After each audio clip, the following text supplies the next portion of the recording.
Tahu nggak sih lo, si Jack Ma ini pernah dilaporkan hilang. Iya, dia pernah ngilang selama kurang lebih 2 bulan setelah mengkritisi peraturan pemerintahan Tiongkok dan bank milik negara Tiongkok. Kita kasih solusi. Lagi rame nih soal Alibaba Cloud yang kena imbas dari pemilu di tahun ini, yang disebut-sebut merupakan lokasi server dari website Sirekap yang dimiliki KPU, walaupun yang nggak tahu benar atau enggak. Hari ini gue nggak mau bahas terkait hal ini, sistem yang dari KPU ya, tapi bikin gue tertarik untuk gue bedah adalah si Alibaba Cloud-nya itu, dan lebih luasnya lagi si Alibaba Group. Dan kalau ngomongin website asal Tiongkok satu ini yang nempatin posisi ke-9 sebagai most valuable global brand di tahun 2022, nggak bisa nggak ngomongin foundernya juga yang kontroversial. Siapa lagi kalau bukan Jack Ma, businessman genius yang tadinya sering banget ditolak CV-nya ketika dia ngelamar kerja, tapi sekarang bisa jadi billionaire dengan kegigihan dan konglomerasi perusahaannya. Sebelum kita bahas tentang kenapa Jack Ma akhirnya ngebangun Alibaba dan kontroversinya dia ngelawan pemerintahan Tiongkok, terus akhirnya kenapa dia ngundurin diri dari posisinya di Alibaba, kita kulik sedikit masa mudanya Jack Ma yang gak luput dari kegagalan yang berulang-ulang kali. Lahir di keluarga yang kurang mampu dan berasal dari Guangzhou, China, membuat tekad dia kuat untuk bisa berbahasa Inggris dengan lancar. Soalnya dia suka banget sama bahasa Inggris karena sering dengar cerita karangan Mark Twain yang ia dengar di radio. Keterbatasan bagi Jack Ma kecil tidak menyulutkan apinya untuk berlatih bahasa Inggris. Tahu nggak lo apa yang dia lakuin dia bisa lancar ngomong bahasa Inggris? Dia setiap pagi sepedahan selama 40 menit ke hotel di pusat kota untuk ngasih tour gratis ke turis yang datang. Dan bukan minta dibayar pakai uang, Jack Ma lebih milih minta diajarin bahasa Inggris sama bule-bule turis tadi. Dan ini dia lakukan selama 8-10 tahun lamanya. By the way, kalau lo mikir Jack Ma bisa sukses karena dia lulusan kampus bergengsi di Tiongkok, lo salah besar. Faktanya dia cuma kuliah di kampus yang kurang ternama di Guangzhou, China, setelah 10 kali gagal diterima di Harvard University. Dan kegagalan ini gak cuma berhenti ketika dia daftar kuliah berulang kali, bahkan ketika mencoba melamar pekerjaan di KFC pun, dia adalah satu-satunya orang yang gak diterima dari 24 kandidat yang daftar. Jadi 23 kandidat lain tuh lolos dan cuma dia doang yang gagal. Gila sih, ujian hidupnya gak habis-habis. Lulus dari jurusan bahasa Inggris, Jack Ma akhirnya ngelamar jadi dosen bahasa Inggris di Guangzhou Dianzi University. Dan dari kemampuannya mengajar ini di tahun 1994, dia mendirikan perusahaan pertamanya, Haibo Translation Agency, yang menyediakan penerjemahan bahasa Inggris. Di tahun 1995, dia berangkat ke Seattle untuk pertama kalinya sebagai penterjemah. Dan pertama kalinya juga dia mengenal internet. Di sini dia ngeliat peluang bisnis yang gede banget karena belum adanya website berbahasa Mandarin yang tersedia. Jadi, pas si Jack Ma nyari kata kunci yang berkaitan dengan produk Tiongkok, itu tuh sama sekali nggak ada hasil yang keluar. Dia mikir, negara gue yang warga sampai miliaran, tapi kok nggak ada satupun barang buatan Tiongkok yang muncul di internet. Ya, mungkin ini juga kali ya akibat dari tertutupnya negara Tiongkok pada waktu itu. Jadi semua akses dari luar nggak bisa masuk, begitupun informasi dari dalam negeri nggak bisa sampai keluar. Jadi orang luar pun nggak ada yang tahu. Well, setelah kepulangannya Jack Ma, dia menemuin nih satu internet company yang nyediain jasa pembuatan website untuk pengusaha. Dia stay di perusahaan itu kurang lebih 2 tahun sebelum memutuskan untuk pindah ke perusahaan internet yang didukung langsung oleh Kementerian Perdagangan, Luar Negeri, dan Kerjasama Ekonomi di Tiongkok. Tapi dengan kerja di perusahaan ini, Jack Ma ngerasa bakalan ngelewatin kesempatan untuk bisa bikin perusahaan sendiri yang emang dia punya passion di bidangnya. Oleh karena itu, Jack Ma memutuskan untuk ngebawa tim yang dia punya balik lagi ke Guangzhou untuk mendirikan Alibaba, untuk meluncurin website yang memfasilitasi transaksi antara bisnis kecil. Jack Ma bisa ngeliat peluang di saat itu bahwa market online small business to small business atau B2B ini punya nilai transaksi yang lebih besar dibandingkan transaksi B2C atau business to customer. So he created Alibaba untuk nyediain sebuah platform yang menghadirkan fitur-fitur terbaik supaya small business bisa bersaing with the larger companies. Jadi skema yang Jack Ma bikin adalah dengan memberlakukan membership fee untuk penjual biar dapat title trusted seller di website Alibaba dan ngecharge fee lebih besar biar produknya bisa dijual keluar Tiongkok. Ambisi dan visi misi Alibaba nih udah keren dan inspiring banget ya, tapi namanya juga usaha pasti ada aja kendalanya. Nah, kesulitan terbesar di awal berdirinya Alibaba adalah capital shortage atau kekurangan modal. Nah, pasti lo juga pernah kan ngalamin yang kayak gini, udah punya ide bagus buat bisnis, peluang juga udah gede, tapi tersendat di masalah permodalan. Well, kalau udah kayak gini, mau nggak mau kita mesti cari investor sih untuk injek ke bisnis kita, termasuk juga si Jack Ma yang selektif milih pendanaan untuk perusahaan dia.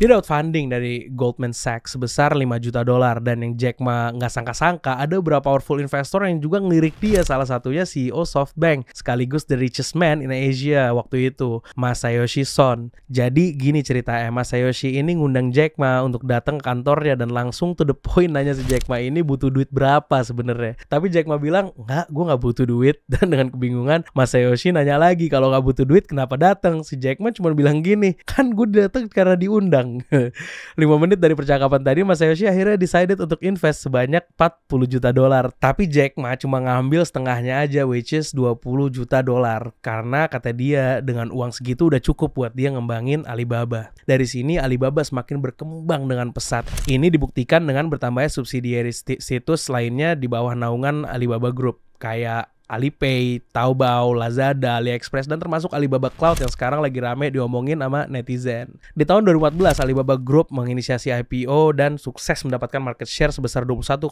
miliar dolar yang pada saat itu merupakan nilai terbesar di antara saham lainnya. Konglomerasi perusahaan Alibaba nggak hanya e-commerce aja, sampai bertambah ke bidang entertainment, sport, AI, hotel, hingga bisnis cloud computing terbesar yang ada di Tiongkok. Alibaba Cloud ini secara khusus dipegang sama Dr. Wang Jian yang punya ide mengembangkan sistem cloud computing secara masif dan independen di Tiongkok. Dia pengen punya sistem yang bisa mengelompokkan ribuan PC dan bertindak seperti superkomputer untuk mengimplementasikan kinerja komputasi yang sangat kuat. Nah, Jack Ma sendiri udah aware bahwa sebuah bisnis nggak bisa survive dalam jangka waktu yang panjang kalau nggak punya self-owned technologies. So, dari sini dia memutuskan untuk menginvestasikan 1 miliar yuan untuk program cloud computing selama 10 tahun ke depan. Informasi ini gue baca di artikel yang dirilis pada tahun 2018. Dan yang menariknya lagi, kayaknya si Jack Ma ini nggak puas cuma bermain di Alibaba Group aja. Dia akhirnya bikin perusahaan baru, Ant Group, yang berfokus pada bisnis fintech.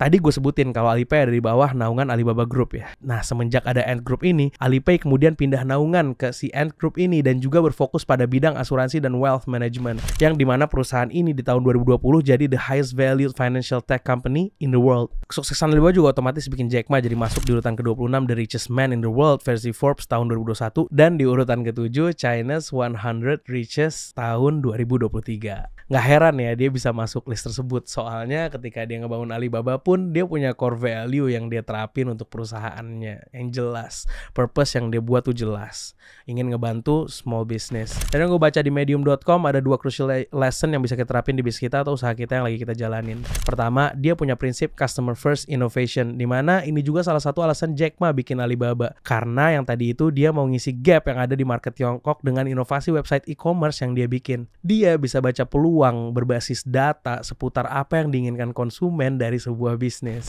Kedua, menghargai bakat. Tentu dalam pertumbuhan Alibaba ini Jack Ma nggak berdiri sendiri, banyak para pekerja yang bertalenta di bidangnya. Dan juga ketika ia nantinya keluar dari Alibaba, karena dia percaya bahwa generasi selanjutnya bisa menciptakan sesuatu yang baru. Nonton sampai habis dan gue akan bahas kenapa dia step down dari Alibaba. Jadi di tahun 2018 sampai 2020 ini ada serangkaian kejadian yang menerpa Jack Ma. Tepatnya di Mei 2018, Jack Ma memutuskan untuk step down dari posisi sebagai CEO of Alibaba Group. Dia beralasan bahwa di umurnya pada saat itu 48 tahun, dia udah nggak cocok untuk ada di bisnis yang berkaitan dengan internet. Dia prefer adanya pemimpin yang lebih muda yang bisa ngasih fresh ideas untuk keberlangsungan perusahaan. Tapi dia tetap masih jadi full-time chairman yang lebih ngurusin soal manajerial perusahaan. Tapi tahu nggak sih lo, si Jack Ma ini pernah dilaporkan hilang. Iya, dia pernah ngilang selama kurang lebih 2 bulan setelah mengkritisi peraturan pemerintahan Tiongkok dan bank milik negara Tiongkok. Dia bilang kalau sistem kayak gitu tuh memperlambat inovasi dan ketinggalan zaman, karena sistem ini udah dipakai dari zaman industrial age yang sedikit outdated di zaman informasi kayak sekarang ini. 系统极其复杂，但是中国的问题，我认为正好相反，中国不是金融系统性风险，因为中国金融基本上没有系统，而是中国是缺乏金融系统的风险。 Dampaknya apa? Ant Group yang tadinya udah di-approve mau IPO jadi dicabut perizinannya. Media mensuspek bahwa putusan ini langsung dari Presiden Tiongkok. Dan puncaknya di April 2021, pemerintah Tiongkok melayangkan denda untuk Alibaba sebesar 2,8 miliar dolar dengan tuntutan melanggar antitrust violation. Bisnisnya dituduh melakukan upaya monopoli. Sejak saat itu Jack Ma berubah menjadi lebih low profile dan di beberapa tahun terakhir ini ia menghabiskan waktu di Jepang di rumah temennya yang juga salah satu investor Alibaba, Masayoshi Son. Dia juga aktif jadi dosen tamu di sebuah universitas di Tokyo dan lebih banyak menghabiskan waktu menjadi filantropi.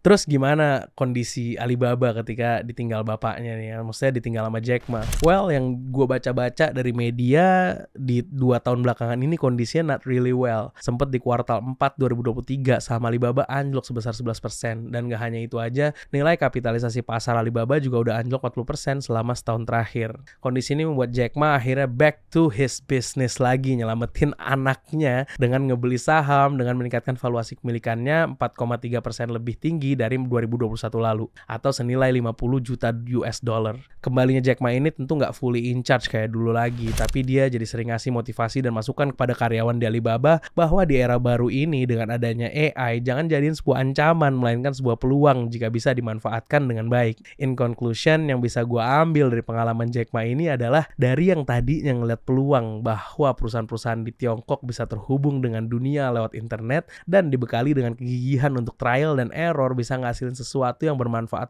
banget buat warga negaranya, bahkan buat negara lain. Banyak sih yang bisa kita ambil pelajaran dari kisah ini, dari mulai pandai melihat peluang, memulai bisnis dengan purpose yang jelas, konsistensi dengan usaha yang lo lagi jalani, dan selalu berinovasi, punya mental yang kuat sebagai pengusaha, utamain kebutuhan dan kepastian kepuasan konsumen, sampai belajar menerima masukan dari berbagai macam pihak. Ya semua itu bisa sih kita terapin dalam kehidupan sehari-hari maupun di usaha yang lagi kita jalani. Nah, kalau menurut lo nih, gimana pandangan lo akan sosok Jack Ma ini? Keren gak dia? Kita bahas apa lagi di next konten? Tulis di kolom komen. Kita kasih solusi.